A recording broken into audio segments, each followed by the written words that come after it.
नमस्कार।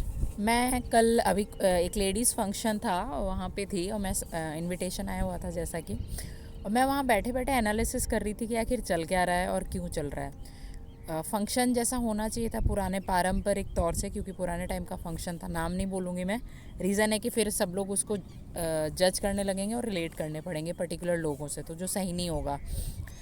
मैं उस फंक्शन में यही देख रही थी कि जो काफ़ी लंबे टाइम तक, एक्चुअली मुझे वो टाइम वेस्ट इसलिए भी लग रहा था क्योंकि देखिए, हम पूजा करते हैं, अर्चना करते हैं या हम कोई त्यौहार मनाते हैं, अच्छी बात है। लेकिन भगवान ने हमेशा से कर्मों पे ही फोकस किया है। भगवान कह रहे हैं कि आप अपना कर्म करो, क्योंकि कर्म, गीता में साफ साफ लिखा है कि आप कर्म विहीन भी नहीं हो सकते हो। कृष्ण जी कहते हैं कि आप अपना कर्म मुझे समर्पित कर दीजिए। सब कुछ जो भी आप कर रहे हैं, कर्मों का फल के बारे में तो सोचिए ही मत। और आप अगर इस धरती पर हैं तो ऑब्वियस सी बात है कि कर्म तो आपको करना ही पड़ेगा। कर्मों के बंधन से आप मुक्त नहीं हो सकते।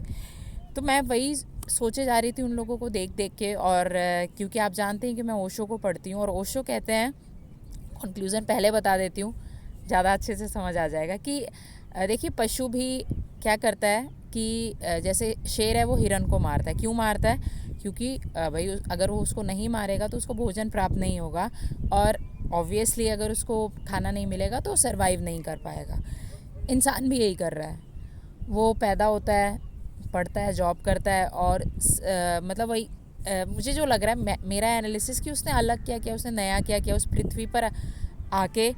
उसने क्यों कुछ, मतलब वो भी खा रहा है, फिर नौकरी करने जा रहा है। नौकरी क्यों? क्योंकि पैसे कमाने हैं, उससे खाना है, अपनी जो नीड्स हैं एज वेल एज़ वांट वो पूरी करनी है। तो मैं कल उस फंक्शन में सभी पर्टिकुलर XYZ लोगों को देख के यही सोचे जा रही थी कि आखिर ये कर क्या रहे हैं यहाँ पे, और मतलब क्यों इतने घंटे तक, 5 घंटे 6 घंटे तक अपना टाइम, 1 घंटे का फंक्शन, 2 घंटे का और ठीक है, वहाँ पे उस कुछ यूटिलिटी हो, जैसे मंत्रोच्चारण हो रहा है, हवन हो रहा है, तब ऑब्वियस सी बात है कि मुझे समझ आता है थोड़ी तबीयत सही नहीं है गला वाला, कि कुछ हम सीख रहे हैं। लेकिन जहाँ कुछ सीखने को ही नहीं मिले, और सीखने को भी नहीं मिल रहा, दूसरा एंजॉयमेंट भी नहीं, क्योंकि मैं उनको देख के ऐसा इरिटेट हो रही थी। मैंने कह रही ऐसा क्यों चल रहा है, फर्स्ट थिंग।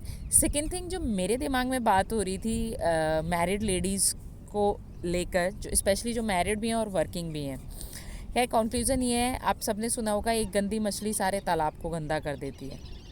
और उसका एक बहुत बड़ा कारण भी होता है, बहुत सारे जो बुरे लोग होते हैं उनके बीच में एक जैसे ये शुरुआत होती है, जैसे एक गंदी मछली है सपोज़, है ना। अब वो एक गंदी मछली क्या करेगी? ऑब्वियस सी बात है, अगर कोई बुरा है तो वो बुरा ही बोलेगा, है ना, तो वो बुराई करेगी। अब यूजुअली जो सही इंसान होगा या जो अच्छा होगा, वो क्या करता है, उसे लगता है यार ये तो मतलब, और बुराई ह्यूमन नेचर है कि सुनना सबको अच्छा लगता है, दूसरे की, खुद की नहीं तो वो सुन के उसको लगेगा हाँ यार सही है, मतलब इन्जॉय, यूजुअली ह्यूमंस इंजॉय करते हैं उसको।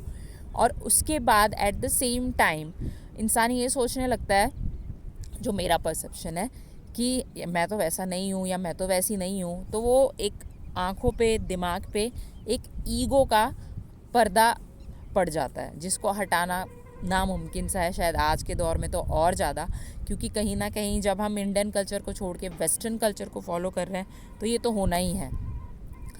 तो और वो जो पर्दा पड़ जाता है, तो जाहिर सी बात है कि भले ही आप उसका हिस्सा नहीं थे, उस गंदे तालाब का हिस्सा नहीं थे, या उस गंदी मछली के साथ नहीं थे, लेकिन जब आप इन लोगों के साथ, है ऐसे लोगों के साथ, ऐसी मछली के साथ रहेंगे, तो कितनी बार हमें खुद को ही पता नहीं चलता कि कब हम खुद वैसे बन जाते हैं।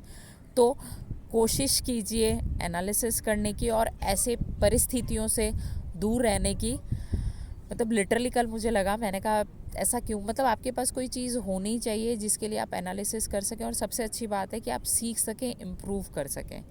लेकिन और अगर एक बार आपको उसी तालाब में या उसी ऐसी मछलियों के साथ रहने की आदत हो गई, तो बिलीव मी, शायद फिर वापस से नॉर्मल सिनेरियो में आना पॉसिबल नहीं होगा। नेक्स्ट, आप बेसिकली ये चीज़ भी होती है कि फिर आप ऐसी सिचुएशन से जब तक खुद नहीं निकलना चाहते हैं, तब तक आपको दूसरा कोई निकाल नहीं सकता। आपने सुना भी होगा कि मदद उसी की जाती है, मतलब भगवान भी उसकी हेल्प करते हैं जो खुद चाहता है अपनी हेल्प करना, जो खुद चाहता है चेंज होना। चेंज इज़ फाइन, अच्छी बात है चेंज होना, शादी के बाद बहुत सारी चीज़ें चेंज हो जाती हैं, बट मैं पर्सनली सोचती हूँ कि अगर वो पॉजिटिव हो तो ज़्यादा बेटर नहीं है, नेगेटिव क्यों? हम पॉजिटिव उसमें चेंज करें तो ज़्यादा अच्छा है। इतना इस तरह से क्यों हो जाना कि हम नेगेटिव की तरफ चले जाएं? थोड़ा सा सोचिएगा, छोटी छोटी चीज़ें हैं कि हम ये क्यों कर रहे हैं, इसका एक कॉन्क्लूज़न होना चाहिए। तभी मैं हमेशा एक वीडियो के साथ कॉन्क्लूज़न के साथ यहाँ के बैठती हूँ। इस पे मेरे पास एक डिटेल टॉपिक भी है जो मेरा डिस्कशन हुआ था, मेरी एक फ्रेंड है उनसे, उस पर भी मैं ज़रूर वीडियो बनाऊँगी। तब तक take care of yourself. Thank you so much.